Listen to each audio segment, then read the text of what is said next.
Le soleil était brûlant cet après-midi-là dans le village d'Oko. Au milieu de la cour poussiéreuse, Michael se tenait debout, la sueur dégoulinant de son front, sa poitrine se soulevant et s'abaissant de colère. Il avait travaillé 3 longs mois sur la ferme de Monsieur James, à creuser, planter, transporter de lourdes charges, et il n'avait toujours pas reçu une seule pièce de monnaie. « Monsieur, je vous en prie. » La voix de Michael était ferme, bien que son corps fût fatigué. « S'il vous plaît, donnez-moi aujourd'hui ce que vous me devez. Je ne peux pas continuer comme ça. » Monsieur James se pencha en arrière sur sa chaise en bois, les yeux rougis par le vin de palme. Ses lèvres se tordirent en un sourire cruel. Lentement, son regard se porta sur Amara qui balayait le sol sablonneux. Ses mains étaient faibles, son dos courbé, ses yeux baissés comme si elle portait le poids du monde. « Tu veux de l'argent ?» demanda James en se frottant le menton. « Oui, monsieur. 3 mois de travail. »« S'il vous plaît, payez-moi, » répondit Michael. Un rire sombre s'échappa de la gorge de Monsieur James. Il pointa Amara du doigt avec son doigt craquelé. « Oublie l'argent, prends cette fille à la place. » Le balai tomba des mains d'Amara. Son cœur tambourina dans sa poitrine. « Papa, s'il te plaît, non !»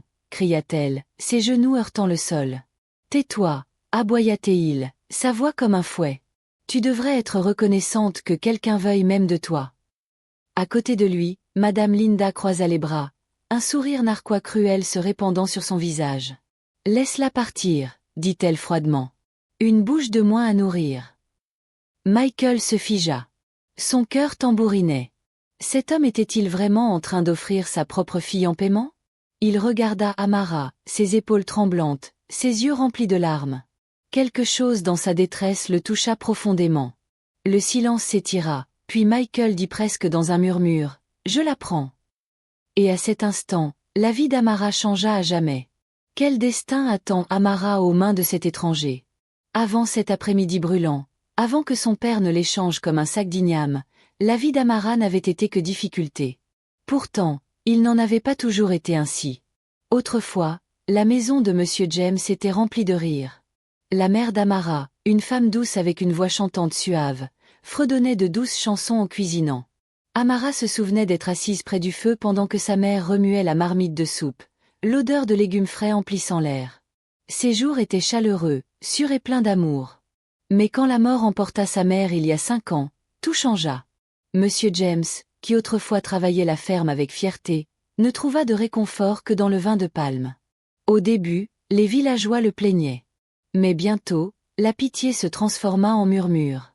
Il commença à rentrer tard en titubant, les yeux rouges, ses paroles tranchantes comme des couteaux. Puis vint Madame Linda. Elle arriva avec des lèvres peintes et une langue aussi douce que l'huile. Au début, elle fit semblant de s'occuper d'Amara, mais bientôt son vrai visage apparut.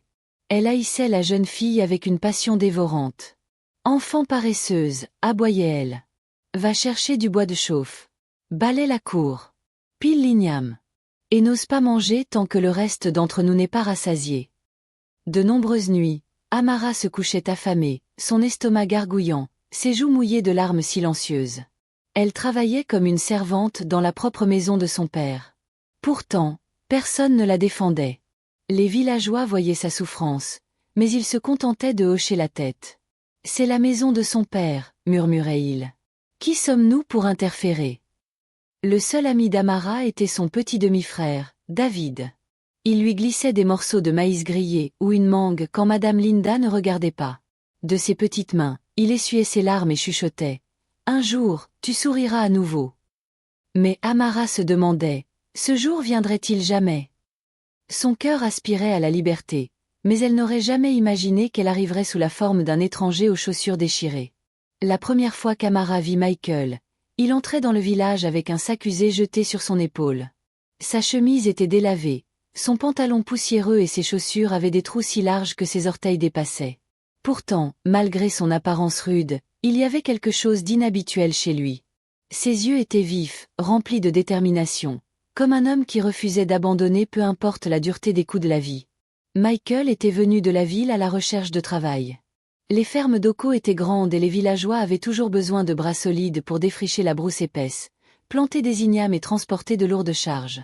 Monsieur James fut rapide à l'embaucher, promettant un bon salaire une fois la récolte venue. À partir de ce jour, Michael travailla comme un bœuf. Il se levait avant l'aube, ses mains couvertes d'ampoules à cause de la houe, son dos courbé à force de soulever des fagots de bois. Sous le soleil brûlant, tandis que les autres se reposaient, il continuait. Les villageois le remarquèrent bientôt. « Ce jeune homme est fort », chuchotait-il. « Mais pourquoi Monsieur James retarde son salaire ?» Amara, de loin, le remarqua également. En balayant la cour ou en allant chercher de l'eau, elle apercevait souvent son dos penché sur les champs, la sueur coulant sur son visage. Il ne se plaignait jamais, mais elle voyait aussi la frustration dans ses yeux chaque fois que Monsieur James le renvoyait sans salaire. Au début, Amara avait peur de lui, un autre étranger dans sa vie tourmentée. Mais parfois, lorsque leurs regards se croisaient, elle voyait en lui une gentillesse, une douceur qui lui rappelait faiblement sa défunte mère. Néanmoins, les mois passèrent et les poches de Michael restèrent vides. La faim le rongeait, mais il endura jusqu'au jour où sa patience s'épuisa et il marcha dans la cour pour réclamer son dû. Et ce fut le jour où tout changea. La vie dans la maison de Monsieur James n'était qu'un travail sans fin pour Amara. Chaque matin avant le chant du coq, la voix de Madame Linda perçait comme une lance. « Amara, paresseuse, lève-toi et va chercher de l'eau avant le lever du soleil. » À moitié endormie et affamée, Amara traînait son corps fatigué jusqu'au ruisseau, équilibrant la lourde marmite en argile sur sa tête, tout en trébuchant sur le chemin du retour. À peine était-elle arrivée qu'un autre ordre suivait. « Va à la ferme, enlève les mauvaises herbes. Ne pense pas à te reposer tant que tes mains ne saignent pas. » De l'aube au crépuscule, elle peinait comme une esclave. Ses vêtements étaient déchirés, ses pieds gercés et son ventre souvent vide. Parfois, après avoir servi à manger à son père, à Madame Linda et au petit David, il ne lui restait que des restes ou rien du tout. Pendant ce temps, la difficulté de Michael était différente mais tout aussi lourde. À la ferme, il déversait sa force jour après jour. Ses mains développèrent d'épaisses callosités. Son dos lui faisait mal comme s'il portait le village entier. Chaque fois qu'il s'approchait de Monsieur James pour son salaire, la réponse était toujours la même. « Demain, la semaine prochaine, après que j'ai vendu les ignames. » Michael serrait la mâchoire et ravalait sa colère. Comment pouvait-il partir alors qu'il avait tant travaillé? Pourtant, comment pouvait-il rester alors que la faim lui tordait l'estomac? Amara le regardait souvent de loin. Elle voyait la lassitude dans ses yeux, un miroir de sa propre souffrance silencieuse. Et parfois, leurs regards se croisaient brièvement, comme s'ils partageaient un langage secret. Nous sommes tous les deux piégés. Nous attendons tous les deux une liberté qui ne vient jamais. Mais au fond du cœur d'Amara, elle se demandait quelle souffrance allait céder la première, la patience de Michael ou son propre esprit. La réponse allait arriver cet après-midi brûlant et fatidique lorsque Michael ne put en supporter plus. La vie dans la maison de Monsieur James n'était qu'un travail sans fin pour Amara. Madame Linda, qui pilait du poivre dans le coin, fit une pause, souriant. Elle s'appuya sur le mortier et chuchota vivement. « Paye-le quelque chose ou il ne partira pas. » Monsieur James tourna lentement la tête, son regard sur Amara. Elle balayait la cour sablonneuse, son visage pâle d'épuisement, son balai traînant faiblement sur le sol. Une pensée perverse éclaira son esprit ivre, recourbant ses lèvres en un sourire. « Tu veux ton salaire » ricana-t-il, sa propre fille. « Prends cette fille à la place, elle sera ton paiement. » Le balai glissa de la main d'Amara. Son cœur se figea. « Papa, s'il te plaît. »« Non. » cria-t-elle, tombant à genoux. « Ferme ta bouche, » rugit-il, claquant sa gourde sur le sol. « Tu devrais me remercier que quelqu'un soit même disposé à te prendre. » Madame Linda croisa les bras et siffla. « Laisse-la partir. Un fardeau de moins dans cette maison. » La poitrine de Michael se serra. Il regarda Amara, ses épaules tremblantes, ses yeux remplis de larmes, et dans ce silence, le monde entier sembla attendre sa réponse. Le lendemain matin, le coq chanta, mais pour Amara, le son était différent. Ce n'était pas l'appel à aller chercher de l'eau ou à balayer la cour. C'était le son du départ. Son cœur tambourinait alors qu'elle fourrait ses quelques affaires dans un sac en nylon noir. 2 pagnes usées, un chemisier délavé et le petit peigne en bois que sa mère avait jadis utilisé. Personne ne vint lui dire au revoir. Madame Linda se contenta de sourire, ravie de la voir partir. Monsieur James sirotait son vin de palme comme si rien ne se passait.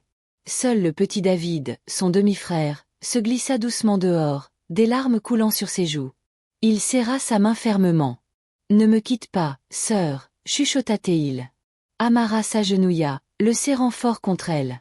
Je dois partir, David, mais un jour je reviendrai te chercher.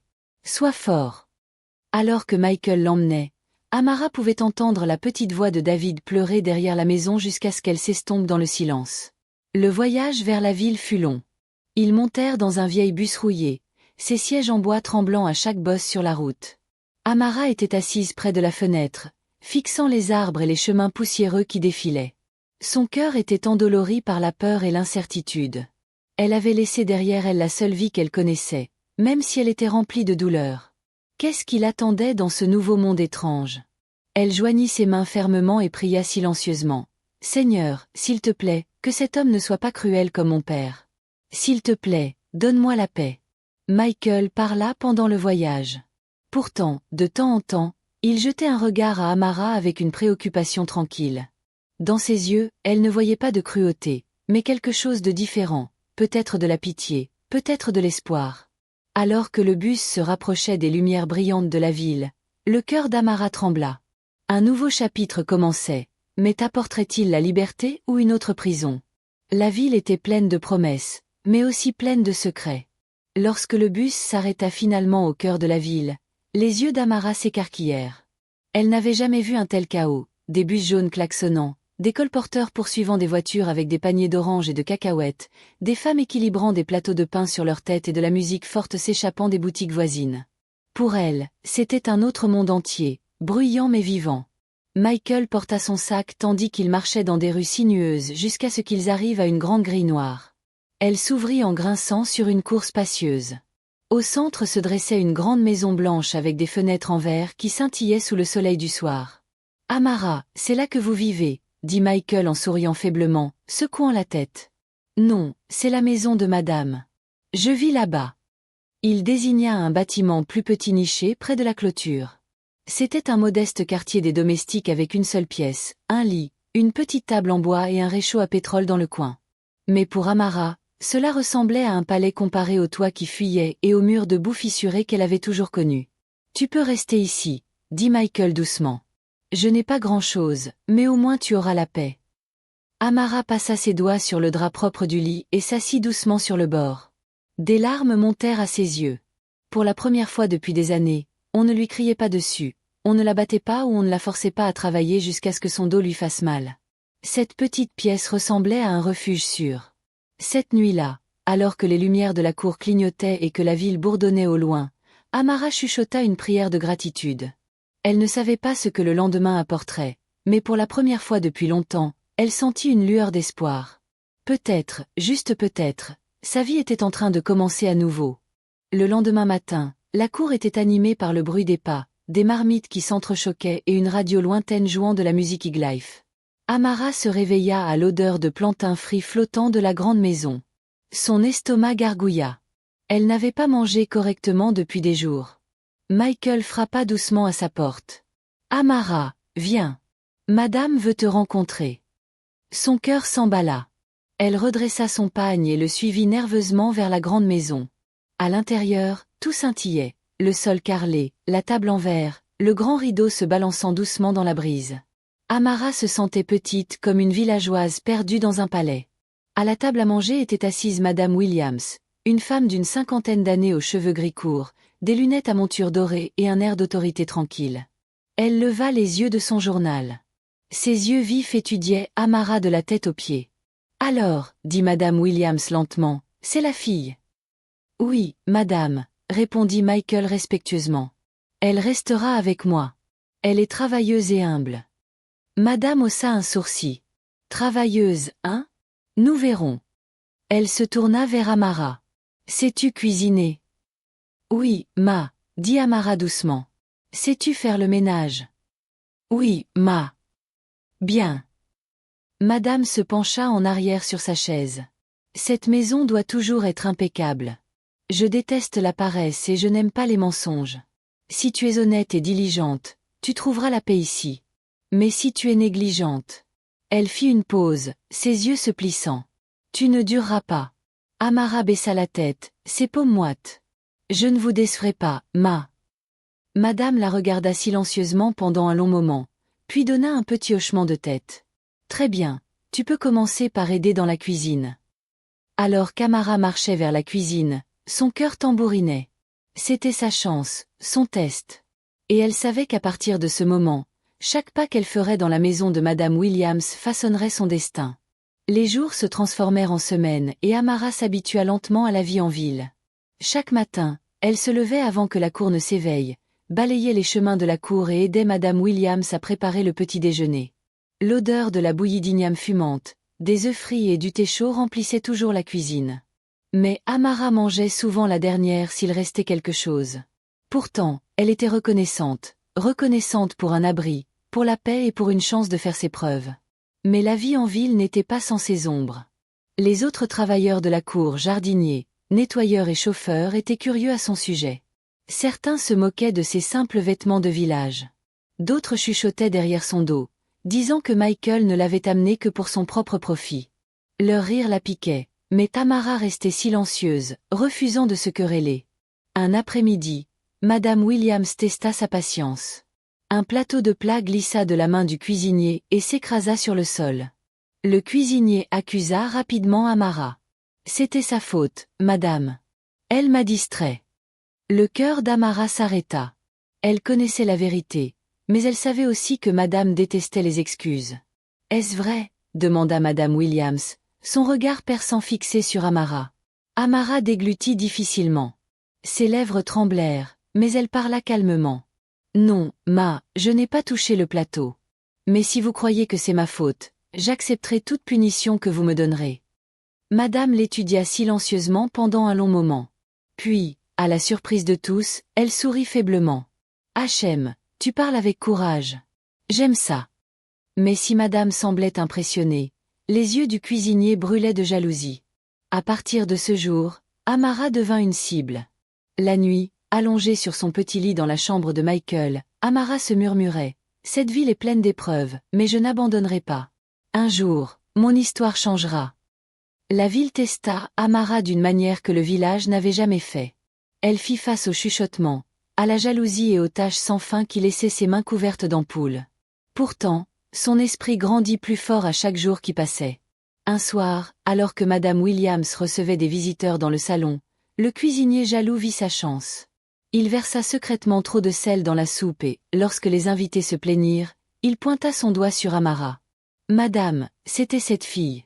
Elle a gâché la nourriture. » Des halètements emplirent la pièce. Les genoux d'Amara affaiblirent, mais elle leva la tête courageusement. « Madame, je n'ai pas touché la soupe, je l'ai seulement portée à table. » Les invités murmurèrent. Madame Williams fut silencieuse pendant un long moment, ses yeux vifs se déplaçant entre Amara et le cuisinier. Puis elle se tourna vers Michael. « Amène-moi le garçon de cuisine. » Le garçon tremblant avoua la vérité, que le cuisinier lui avait ordonné de mentir contre Amara. Le cuisinier tomba à genoux, suppliant, mais le visage de Madame Williams s'était assombri. « Assez. Tu as essayé de détruire une fille innocente. Quitte ma maison immédiatement. » « Amara, » dit Madame Williams plus tard. Pour la première fois, quelqu'un la défendait. Ses yeux se remplirent de larmes, mais cette fois, c'étaient des larmes de soulagement. Cette nuit-là, Madame Williams appela Amara dans son salon. « Enfant, dit-elle doucement, je t'ai observé. Tu es patiente, honnête et travailleuse. À partir d'aujourd'hui, tu ne serviras plus seulement d'aide. Tu iras à l'école. Je te parrainerai. » Le cœur d'Amara faillit éclater. Elle tomba à genoux, pleurant. « Merci, ma. Que Dieu vous bénisse. » Michael, debout dans le coin, sourit tranquillement. Il avait vu quelque chose en elle bien avant tout le monde. Et ainsi, la fille qui avait jadis emballé sa vie dans un sac en nylon noir portait maintenant quelque chose de plus grand, l'espoir, la dignité et la promesse d'un avenir meilleur.